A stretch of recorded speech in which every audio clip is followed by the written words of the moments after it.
আমি নরমালি এইভাবে ইন্ট্রো করি না, কিন্তু আমি এখন ঝুলছি একটা গুহার 100 ফুট নিচে, যেটা মাটির নিচে 5 কিলোমিটার জুড়ে বিস্তৃত আছে। আর আমরা এটা পছন্দ করি বা না করি, যখনই আমি আর আমার বন্ধুরা মাটি টাচ করলাম, আমরা অফিসিয়ালি এখানে আগামী 7টা দিন কাটাতে চলেছি। বাবারে, এটা আমার জীবনে করা সবথেকে ভয়ঙ্কর জিনিস। প্রথমত, আমাদের এখন এখান থেকে অনেকটা দূরে যেতে হবে। কেন? যদি ঝড় বৃষ্টি হয় তাহলে এই পুরো জায়গাটা জলে ভরে যেতে পারে, আর সমুদ্রের মতো ঢেউ এসে সবাইকে ভাসিয়ে নিয়ে যেতে পারে। সেই জন্য আমাদের আরো ভিতরে যেতে হবে একটা বেস ক্যাম্প বানানোর জন্য। ভাই এটা পুরো পাগলাম। এটা একটা অন্য জগৎ মনে হচ্ছে। এই কেভ এন্ট্রান্সটা হয়তো দেখতে সুন্দর, কিন্তু দেখে যা মনে হচ্ছে আসলে তা নয়। আর আমরা হয়তো জানি না যে আগামী 7টা দিন আমাদের জীবনের সব থেকে কঠিন সময় হতে চলেছে। সব থেকে বাজে ডিসিশন। ঠিক আছে, আর কিছুক্ষণের মধ্যেই অন্ধকার হতে চলেছে। ক্যাম্প না করলে আমরা বিপদে পড়বো। আমরা কোথায় যাচ্ছি সেটা কি বলবে? আমাদের ক্যাম্প সেটআপের জন্য একটা ফ্ল্যাট গ্রাউন্ড খুঁজতেই হবে। কেভের ভেতরে ঢোকার পরে আমরা এমন একটা জায়গা খুঁজে পেলাম যেটা অনেকটা উঁচুতে থাকায় আমরা জল থেকে সুরক্ষিত থাকতে পারবো। তার মানে এটা ক্যাম্পের জন্য পারফেক্ট। পারফেক্টটা একটু বেশি হয়ে গেল। মোটামুটি বলা যেতে পারে। ঠিক আছে, ক্যাম্পের জন্য মোটামুটি। প্রথম দিনের বাকিটা আমরা কাটিয়ে দিলাম আমাদের জিনিসপত্র আনতে। প্রত্যেকটা ব্যাগের ওজন প্রায় 80 পাউন্ডস। আর যেমনটা তোমরা ফুটেজে দেখছো, আমরা এটা করতে 4 ঘন্টা লাগিয়ে দিলাম। এখান থেকে যাওয়া খুব কঠিন। তারপরে আমরা সবাই বেস ক্যাম্পে ফিরে গেলাম। ঠিক আছে, আমরা এখানে লাইট লাগিয়ে দিলাম। আমাদের সব জিনিসপত্র হোম বেসে চলে এসেছে। একটু ক্যামেরাটা ওদিকে দেখাবে? ওদিকটা কিন্তু ভয়ানক অন্ধকার, আর সবসময় এরকমই থাকবে। তাই আমরা ক্যাম্পিং গ্রাউন্ডের জন্য খুব বেশি কিছু করতে পারলাম না। কটা ফুটো করে দড়ি টাঙিয়ে দিলাম। এটা ধরো আর ওঠো দেখি। মনে হচ্ছে আমাদের হ্যামকগুলো ভালোই সাপোর্ট পাবে। আর তারপরে আমাদের সার্ভাইভাল গাইড জোয়ের সাহায্যে আমরা হ্যামক টাঙালাম। এই সরু দড়িটা আমার হ্যামকটাকে ধরে রাখবে। হ্যাঁ, ডিনার খেয়ে আমরা প্রথম রাত্রি ঠান্ডার জন্য তৈরি হলাম। আমি মিথ্যে কথা বলবো না, আমি যতটা ভেবেছিলাম তার থেকে এই হ্যামকটা অনেক বেশি কমফোর্টেবল। এই আমি তো আমার চমকেই হাতটা তো গেছিলাম। বড় কেন ভাই? এই কেভটা 2.5 কিলোমিটার ডিপ, আর আমরা এখন এন্ট্রান্সের কাছেই ক্যাম্পিং করছি। কাল আমরা অনেক কিছু এক্সপ্লোর করব। তোমরা কেমন ঘুমালে?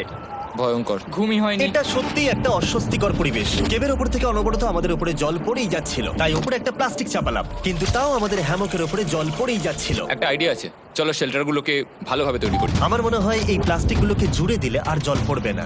বাহ, তুমি তো জিনিয়াস। আমি শুধু একজন ইউটিউবারই নয়, ঠিক আছে? আমার হ্যামকটা এটার উপরে ঝুলছিল। মানে দেখো, আমি আরেকটু হলে হ্যামক থেকে নেমে পড়ে যেতাম। আর আমরা সেই সময় এটা বুঝতেই পারিনি যে এই গর্তটা প্রায় 40 ফুট গভীর। তাই যখন আমি আর শন প্লাস্টিকগুলোকে জুড়ছিলাম, তখন ম্যাক আর কার্ল এই গর্তটা কতটা ভয়ঙ্কর সেটা দেখতে গেল। আমার হ্যামকটা দেখতে পাচ্ছো? ওখানে আমি ঘুমোচ্ছিলাম। এদিকটা দেখো। আর যেহেতু এই কেভে সব একই রকম দেখতে, তাই আমাদেরকে ফলো করা অনেকটাই কঠিন ছিল। এই ম্যাপে তোমরা আমাদের হোম বেস দেখতে পারবে, আর দেখতে পারবে ওরা ওখান থেকে কত দূর হ্যাঁ, যাচ্ছে। এটা তো খুবই ভয়ঙ্কর। ভাই এটা পাগলামো। আর যখন ছেলেরা র্যান্ডমলি এক্সপ্লোর করছিল, তখন আমি আর শন ক্যাম্পে কাজ করছিলাম। এই স্লিপিং ব্যাগটা এখানে কেন পড়ে? কারণ এটার থেকে পিয়ের গন্ধ বেরোচ্ছে। ইয়া, এটার থেকে শেখা উচিত স্লিপিং ব্যাগ ভাড়া নিতে নেই। আমরা স্লিপিং ব্যাগ কেন ভাড়া আমি- নিয়েছি? কেন আমি আমরা জানি না। স্লিপিং ব্যাগ গুলো কিনে আনতে পারলাম না? আর তারপরে আমরা এই দুটো প্লাস্টিককে জিপ টাই দিয়ে জুড়ে দিলাম। কিছু মনে করো না, এই দড়িটার উপরে আমার জীবন বাজি আছে। আর তখন ওইদিকে ম্যাক আর কার্ল তখন ওই গর্তের মধ্যে। ও মাই গড, ম্যাক! আর শেষ পর্যন্ত ওরা একদম নিচে পৌঁছে গেল। এই! আমি তো ভাবলাম সবাই ক্যাম্প নিয়ে কাজ করবে। আমরা শুধু দেখাচ্ছিলাম জায়গাটা কতটা ভয়ঙ্কর। না পড়লেই হবে, তোমাদের স্কিল নেই। আচ্ছা ঠিক আছে। আর যদিও ওদের এবার ফিরে আসা উচিত ছিল, কিন্তু কার্ল আর ম্যাক এটা কতটা গভীর সেটা দেখানোর চেষ্টা করলো। ভাই এটা দেখতে দারুণ লাগছে। তুমি কি নদীটাকে পার করতে পারবে? কিন্তু ওরা এটা জানে না যে এই রিভারটা এই কেভের গোটাটাই জুড়ে আছে। তার মানে এর মধ্যেও আমাদের কিছুটা সময় কাটাতে হতেই পারে। ওই তো ওরা এসে গেছে। এসো। তোমরা রান্না করে রেখেছো তো? হ্যাঁ, রান্না করেছি। ঠিক বলেছ। একটা নতুন বাড়ি, ঠিক বলেছি তো? একদম। এখন আমাদের একটা ছাদ আছে। আর এটা তো দারুণ। জিমি রান্না বেশ ভালোই আর করেছে। আমরা আমাদের ফায়ার পিটটাকে এই সুন্দর জায়গাটাতে নিয়ে এসেছি। জায়গাটা কেমন? বেশ গরম। আরামদায়ক। এই পাথরগুলো গরমটাকে ধরে রাখবে এবং ওপর থেকে যে পি পড়ছে সেগুলোকে আটকে দেবে। ওটা পি নয়। তাহলে ওটাকে কি বলবো? যদি জানি না, হয়তো বৃষ্টির জল হবে বা না, এটা বৃষ্টি নয়, না, পাথর মানে ইয়ে তুমি- করছে। এই একটু উপরে দেখাও। তুমি মেঘ দেখতে পাচ্ছো? পাথর দেখা যাচ্ছে। এটা বৃষ্টি নয়, রক পি। Rock P. ঠিক আছে, রক পি। ঠিক আছে, এটা রক পি। আর একটা শুকনো রাত ঘুমিয়ে কাটাবার পরে আমরা ঠিক করলাম জো আমাদের সার্ভাইভাল এক্সপার্ট, তাকে নিয়ে আমরা কেভের শেষ প্রান্ত অব্দি যাব। Cave, cave! Cave, cave! Cave, cave. দেখা যাক আমরা কেভের কতটা গভীরে যেতে পারি। তোমরা কিন্তু মনে রাখবে আমরা সবেমাত্র কেভের এন্ট্রান্সের দিকেই আছি, আর আমাদের ইচ্ছা এই কেভের শেষ প্রান্ত অব্দি যাওয়া, অবশ্যই না মরে গিয়ে। ও মাই গড, এটা তো খুবই স্টিফ। আরে এটা তো সবে শুরু। আমরা কেভের আরো গভীরে এসেছি। তোমরা সবাই সাবধানে আসবে। এটা খুবই ছোট জায়গা, আমার মনে হয় না এখান থেকে আমি যেতে পারবো। কেভ এক্সপ্লোরের ইন্টারেস্টিং জিনিসটা হলো যা হোক করে আমাদের এই ছোট্ট ফাঁকগুলোর মধ্যে দিয়ে এগিয়ে যেতে হবে, ও মাই গড, খুব ছোট জায়গা। আর তারপরেই খুব বড় একটা জায়গা আসবে, সেটা এতটাই বড় যে কিছু না দেখতে পাওয়ার জন্য এটা করতে হলো। ও মাই গড! এবার আমি সব দেখতে পাচ্ছি, এটা দুর্দান্ত। এটার তো অনেক আলো। ভাই জায়গাটা কতটা সুন্দর দেখো। বাপরে কি আলো, আমি তো তাকাতেই পারছি না। আমি তো অন্ধ হয়ে যাব মনে হচ্ছে। এ বাবা, এটা কি হলো? আমরা বোধহয় ঠিক মতো এটাকে ব্যবহার করতে জানতামই না। চলো এগিয়ে যাই। আর তাই আমরা এগোতে থাকলাম। এই যে এই জায়গাগুলো, এগুলো খুব ভালো ধরার এখানে? জায়গা। এগুলো ধরে এখান থেকে পা ঘুরিয়ে চলে আসতে পারবে। এইভাবে কি? হ্যাঁ, একদম পারফেক্ট। জো সব থেকে ভালো কেভ গাইড। এভাবে কেউ গাইড করতে পারবে না। ঠিক আছে, এইবার ব্যাপারটা ইন্টারেস্টিং হবে। কি? এটা কি? এখান থেকে আমাদের ওয়েট শুট পরে সাঁতার কেটে যেতে হবে। গতকাল ম্যাক আর কার্ল এটা নিয়ে মজা করছিল, কিন্তু এই কেভে আমাদের পরের অ্যাডভেঞ্চারটা ছিল একটা প্রায় জমে যাওয়া নদীর মধ্যে। ও মাই গড, এটা তো পাগলামি! তার মানে আমাদের ওয়েট শুট পড়তেই হবে যাতে আমাদের হাইপোথার্মিয়া না হয়। আমরা এটা কেন করছি? এই এক্সপেরিয়েন্সটা তো জীবনে একবারই হবে। এটা করলে হয়তো আর নাও বেঁচে থাকতে পারি। আমাদের এই কেভের শেষে পৌঁছতে হলে আমাদের এই নদীর মধ্য দিয়ে, এই ছোট্ট ফাঁকগুলোর মধ্য দিয়ে সাবধানে ধীরে ধীরে এগিয়ে যেতে হবে। আস্তে আস্তে নামো, স্রোতের কারণে পা পেছনে টানতে পারে। ঠিক আছে, আমি তাহলে নামছি। তুমি ওই দেয়ালগুলো ধরে ধরে এগোতে থাকো আস্তে এটা তো আস্তে। খুব ঠান্ডা। তুমি পারবে জিমি। জানি না এখানে ঢুকতে পারবো কি না। জিমি, এবার তুমি জল থেকে উঠে দাঁড়িয়ে পড়ো। এটা সত্যি একটা পাগলামি। এখানে কি ঠান্ডা! যখন তোমরা খুব ঠান্ডা জলের মধ্যে থাকবে তখন একটা পাথরকে ধরে এগিয়ে চলা খুব কঠিন হবে। ও মাই গড, এটা সত্যি পাগলামি। ম্যাক, কার, চলে আসো। আমার ভয় লাগছে। চলো চলো, পারবে। ভাই। এগোতে থাকো, পেছন দিকে তাকিও না। একবার দেখো আমরা কি করছি। কিন্তু এই বাধাগুলো এতটা কঠিন ছিল না সামনে যা আসতে চলেছিল তার তুলনায়। আমরা পেরেছি। কেভ কেভ কেভ এই, কেভ। একটা কথা শোনো, আমরা 10% আসিনি। তার মানে এখনো আমরা শুধুমাত্র সার্ফেসেই রয়েছি, আর শেষ প্রান্তে পৌঁছতে হলে আমাদেরকে আরো 2 কিলোমিটার যেতে হবে। যেরকম তোমরা দেখতে পাচ্ছ এখানে 24/7 বৃষ্টি হয়, তাই আমি একটা আড্ডা মারার জায়গা তৈরি করেছি যেখানে আমরা কেউ ভিজবো না। আমি ভাবছি আমি যদি এটা না বানাতাম তাহলে কি হতো। আমি নিশ্চিত যে ওদের একটা ভেজা পাথরের উপর শুতে হতো। আমাদের ক্রমাগত এগিয়ে যেতে হবে এবং শরীরটাকে ভিজে রাখতে হবে। ঠিক আছে। নইলে আমাদের শরীরের তাপমাত্রা কমে এটা যাবে। এতটা কঠিন কেন? সব থেকে বাজে ব্যাপার হলো আমরা যতটাই দিকে এগোবো ততটাই আমাদের পিছন দিকে ক্যাম্পে ফিরতে হবে। আমাদের পরের বাধাটা হয়তো জলের মধ্যে নয়, কিন্তু তার মানে এটা নয় যে সেটা সহজ হবে। আরে এটা কি মাকড়সার জাল? কিন্তু আমি মাকড়সা দেখতে পাচ্ছি না। তার কেন? মানে ওটা আমাদের উপরে আছে। আরে তোমার গায়ে, তোমার গায়ে। আমার বন্ধুরা কত বাজে। এই গেমটা মিস্টার বিস ভিডিওর মতো, যত এগোবে ততই কঠিন হবে। সত্যি কথা বলতে যদি আমাদের সাথে জো না থাকতো আমরা মরেই যেতাম। আর 3 ঘন্টা পরে জো আমাদের জন্য একটা বাজে খবর নিয়ে এলো। জল অনেকটা বেড়ে গেছে আর আমরা অনেকটা সময় লাগিয়ে ফেলেছি, তাই আজকে আমাদের আবার ক্যাম্পে ফিরে যেতে হবে। আমি মানবো না। তুমি সেফটি এক্সপার্টের কথা অমান্য করতে পারো না। আমি এটা মানবো না। সত্যি কথা বলতে আমাদেরকে ফিরতেই হতো, কারণ এর আগে আমরা শুট করতে অনেকটাই সময় নষ্ট করে দিয়েছি। তারপর ফ্লেয়ার নিয়ে খেলেছি, তাই আমরা ফিরে যাচ্ছি আর এই মিশনটা আমরা পরের দিন আবার শুরু করব। শন, আমরা এসে গেছি। আরে তুমি এখানে কি করছিলে? এখন তোমরা কেউ ভিজবে না। আমি তো জানতামই না এই লাইটগুলো আমরা এনেছি। এগুলো দারুণ লাগছে তাই না? দুঃখের বিষয় আজকে আমরা মাত্র 20% এগোতে পেরেছি, কিন্তু বিশ্বাস করো আমরা শেষ পর্যন্ত অবশ্যই যাব আগামী কয়েকদিনের মধ্যেই। আমার মনে হয় কোনোদিনই হবে না। আমি তো বললাম। আমরা ডে 4টা রেস্ট নেব আর ডে 5 এ চেষ্টা করব এই কেভের শেষ অবধি যাবার। দেখা যাক কি হয়। ডে 3 তে মজা হলো, কালকে আবার দেখা হচ্ছে। আর কেভের ভিতরে 3টে খুব বাজে রাত কাটাবার পরে পরের দিন সকালে আমাদের মাথায় শুধু একটাই কথা আসছিল। আমার একটা হট শাওয়ার চাই, তবে আমি এখন একটু শান্তি পাবো। ও, এখন শাওয়ার পেলে কিন্তু দারুণ হয়। আমি চান করিনি প্রায় 3-4 দিন হয়ে গেল। তোমরা নিশ্চয়ই জানো কেভের মধ্যে শাওয়ার করা সম্ভব নয়। আমাদের অনেকটা পথ হেঁটে সাবধানে আগের রিভার বেডের কাছে পৌঁছতে হলো। ও মাই গড! আমি আমার ব্রেনকে ফিল করতে পারছি। আমি এভাবে ব্রেনকে ফিল আমার করিনি। কপালটা জমে গেল পুরো। চলো ড্রোন দিয়ে মাথার চুলগুলো শুকিয়ে নি। এদিকে এসো ড্রোন। ও দাঁড়াও দাঁড়াও দাঁড়াও, এটা কিন্তু কাজ করছে। হ্যাঁ, দারুণ কাজ করছে। ড্রোন থাকতে হেয়ার ড্রায়ারের কি দরকার? আর চুল শুকানোর পর আমরা জোয়ের সাথে জার্নির প্ল্যান করতে বসলাম। এটা কি জো? এটাই কেভের ম্যাপ। আগেরবার আমাদের থামতে হয়েছিল কারণ জল খুব জোরে বইছিল। এখন বৃষ্টি কম হচ্ছে, তাই কালকে আমরা নিশ্চয়ই এই কেভের শেষে পৌঁছে যাব। এটা ভয়ঙ্কর হতে চলেছে। প্রথমে আমাদের কালকে যেখান দিয়ে গেলাম সেখান দিয়ে আগে যেতে হবে। জলের মধ্যে ঝাঁপ দিতে হবে এবং পাথর দেখে হাঁটতে হবে। এগুলো সবকটা আমরা যদি পার করতে পারি তাহলে আমরা গ্লো ওয়ার্ম চেম্বারে পৌঁছে যাব। কেমন দেখতে তুমি সেটা বলো না, আমি তোমাদেরকে সারপ্রাইজ দিতে চাই। আমার মনে হয় আমরা পারবো। ওইসব বাদ দাও, আমরা ঠিক কালকে পৌঁছে যাবো। কালকের প্ল্যান আমরা চক আউট করে নিয়েছি। আমরা রেস্ট করছি আর ফেস্টিভ্যাল স্মোর্স খাচ্ছি আমাদের এনার্জি রিগেন করতে। সবাইকে চিয়ার্স। Yippee! জো এই প্রথমবার ফেস্টিভ্যাল ও, স্মোর্স দারুণ। খাচ্ছে। জো সত্যি কথা বলবে। এটা দারুণ, তাহলে ভালো লাগলো? দারুণ লেগেছে। আমরা এই চকলেটটা আগে কেন বের করিনি? এটা এমনি চকলেটের থেকে 10 গুণ ভালো খেতে। সত্যি কথা বলতে তোমরা যদি ফেস্টিভ্যালের সাথে স্মোর্স ট্রাই না করে থাকো তাহলে তোমরা মিস করছো। কালকে আমরা পুরো কেভটা এক্সপ্লোর করব, দেখা হচ্ছে। তাই আমরা ভালো করে ঘুমানোর চেষ্টা করলাম আর কালকের প্রিপারেশন নিলাম কেভের শেষে যাওয়ার জন্য। আমরা আমাদের জীবনের সবথেকে ডেঞ্জারাস জার্নি করতে চলেছি। ডে 3 এর অভিজ্ঞতা মাথায় রেখে আমরা কম শুট করেছি যাতে আমরা সামনের দিকে তাড়াতাড়ি এগোতে পারি। জলটা খুব ঠান্ডা হ্যাঁ, আগের দিনের মতোই খুব ভালো। এই তো আর যাতে আমরা সবাই বেঁচে ফিরতে পারি তাই জো ছাড়াও আরেকজন সার্ভাইভাল এক্সপার্টকে আমরা নিয়ে এসেছিলাম। এখানেই আমরা ডে 3 তে আটকে গেছিলাম। এখন আমরা কি করব? এবারে আমরা অনেক তাড়াতাড়ি এসেছি। আমাদের পিছনে ঘন অন্ধকার, কোথায় যাব? এই রাস্তাটা অনেক সরু এবং হ্যাঁ। স্রোত প্রচুর বেশি, তাই আমরা দেয়ালগুলো ধরে ধরে আস্তে আস্তে এগোবো। এই যে এইভাবে। Oh হ্যাঁ, God! এই রকটায় জাম্প করো। কয়েকটা ভালো পাথর আছে যেগুলোকে তুমি ধরে এগোতে পারবে। আরে এখানটা তো অনেক অন্ধকার। আমি আর পা পাচ্ছি না, আমি এখন মাটিতে আর পাই পাচ্ছি না। যেহেতু আমরা মাটিতে পা পাচ্ছিলাম না, তার মানে যদি আমরা পাথর ছেড়ে দিই তাহলে এই জলের স্রোত আমাদেরকে ভাসিয়ে নিয়ে যেতে পারে। জো, আমরা কি করব?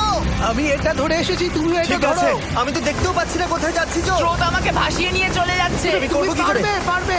শুধু মুখটা এখান থেকে ঢুকিয়ে দাও, আমি হেল্প করছি। এখানে আমি ঢুকবো? হ্যাঁ, এই গর্তের মধ্যে।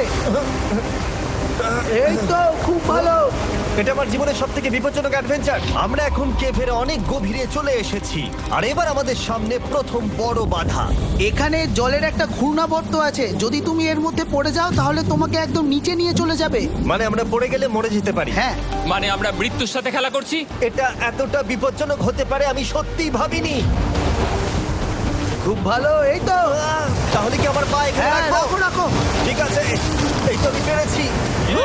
এটা আমার ভাবনার থেকেও বেশি কঠিন ছিল। এই নদীটা কতটা শক্তিশালী এই গোটা কেভটাকে তৈরি করেছে। কিন্তু মজার ব্যাপার হলো আমরা পাথরের মতো শক্তিশালী নই। আমি শুধুমাত্র মানুষের মতোই শক্তিশালী। সৌভাগ্যবশত কাল এই অ্যাডভেঞ্চারে লিড করেনি, তার বদলে আমরা একজন অ্যাভেঞ্জার জোকে পেয়েছি। ও কতটা এক্সপার্ট তার প্রমাণ হিসেবে বলতে পারি। সে লিটারালি কতটা ওপর থেকে আমাদেরকে নদীতে ঝাঁপ দিয়ে দেখালো।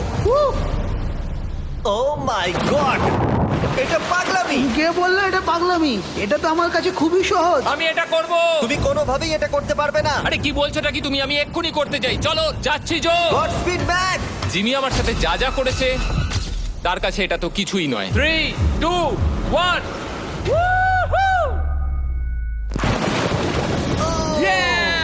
তুমি করবে? না, আমরা না এগুলো শেষ পর্যন্ত যেতে পারবো না।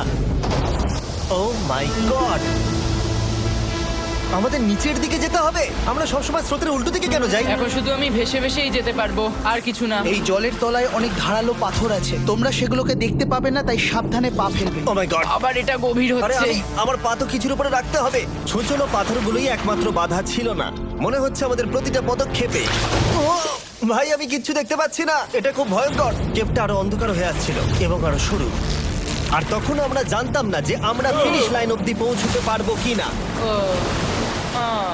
আমি ক্লান্ত হয়ে পড়েছি। এই কেভে আরো কঠিন বাধা আসার আগে তোমাদেরকে আমি কিছু দেখাতে চাইবো। জো, তোমার ব্যাগটা দাও। Thank you. তুমি জানো এর মধ্যে কি আছে? না, জানি না কি আছে। Brand new mister beast lab swamp. সত্যি কথা বলছি, গত 5 ঘন্টা ধরে যেহেতু আমি অনেক পরিশ্রম করেছি, তাই কোনো মতেই এখন এটা আমি বলার মতো অবস্থায় নেই। তাই এটা শুট করার 1 মাস পরে আমি পুরো কেপ সেটটা তৈরি করলাম ফিউচার জিমি নেম ট্যাগ দিয়ে। তারপরে বললাম, হেই, আমি ফিউচার জিমি, আর আমি এখন তোমাদেরকে বলবো brand new toy line of mister beast lab swamp সম্পর্কে। এটা একটা কালেক্টেবল টয় লাইন, আর এখানে 119টা ইউনিক ডিজাইন ক্যারেক্টারও আছে যা তোমরা কালেক্ট করতে পারো। আর সবথেকে দারুণ ব্যাপারটা হলো, কোন ক্যারেক্টারটা তুমি পেয়েছো সেটা জানতে হলে এই টিউবে ওয়াটার দিয়ে নাড়াতে হবে আর তোমার সোয়ামস তোমার সামনে চলে আসবে। আর আমি এটা ডেমনস্ট্রেট করতে এই বিশাল বড় টিউবটাকে বানিয়েছি। এই টিউবটাকে জল দিয়ে ভরে দাও। তোমাদের এত জলের দরকার নেই, এটা অনেক বড় বলে এত লাগছে। ঠিক আছে, এটা এখন জলে ভর্তি হয়ে গেছে। এবার এটাকে একটু নাড়াতে হবে।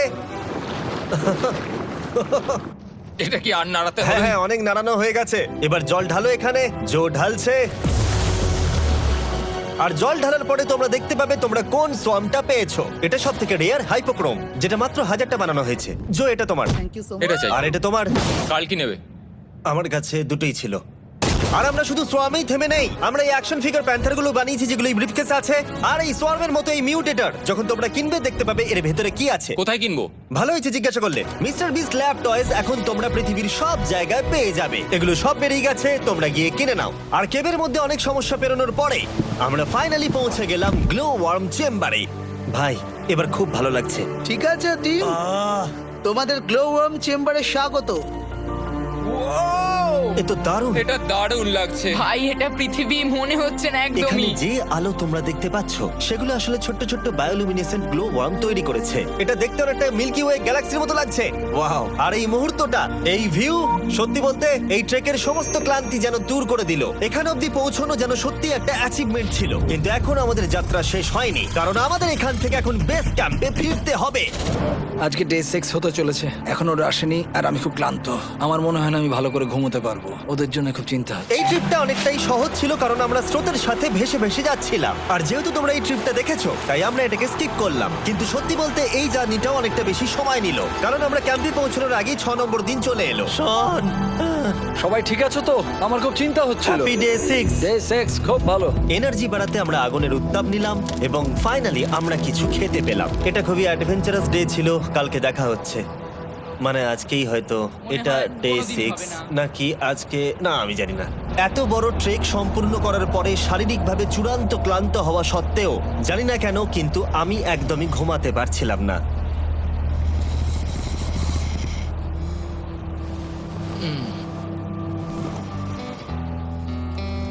আমি 7 দিন সলিটারি কনফাইনমেন্টে কাটিয়েছি, কবরে কাটিয়েছি, 7 দিন রাফটে থেকেছি। কিন্তু সত্যি কথা বলতে এটা সবার থেকে বেশি কঠিন ছিল, কারণ সব সময় ভিজে, ঠান্ডা, প্রত্যেক মুহূর্তে এই পাথরগুলো শরীরে ব্যথা দিচ্ছে।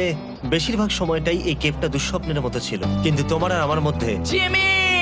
ইয়ো! গার্ড, আমাকে দেখতে পাচ্ছো? এটা পৃথিবীর সবথেকে উজ্জ্বল টর্চ। মজার মুহূর্ত অনেক ছিল। মাটির নিচে 300 ফুট গভীরে অভিযান চালানো থেকে আমাদের সবাই মিলে হ্যামক নিয়ে হাসাহাসি করা সবকিছুই এই অভিযানের অংশ ছিল। যেহেতু আমাদের সঙ্গ দারুণ, চলো তিমির মতো আওয়াজ করো।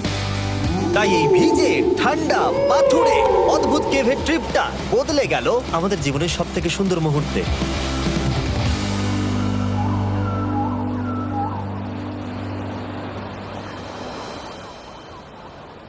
আমরা এখান থেকে যাব না যতক্ষণ না সবকিছু তোলা হচ্ছে। আর আমি সবকিছু বলেছি মানে সবকিছুই। চলো এবার বেরোনো যাক। আর যখন আমরা মাউথ কেভে আবার ফিরে এলাম, ভাই ওপরটা দেখতে দারুণ লাগছে। তখন জয়ের জন্য একটা সারপ্রাইজ ছিল। বেরোনোর আগে জো, আমরা তোমার কাছে কৃতজ্ঞ। তাই এই নাও $50,000 নিউজিল্যান্ড ডলার্স, 10,000 করে প্রত্যেক জনের প্রাণ বাঁচানোর জন্য।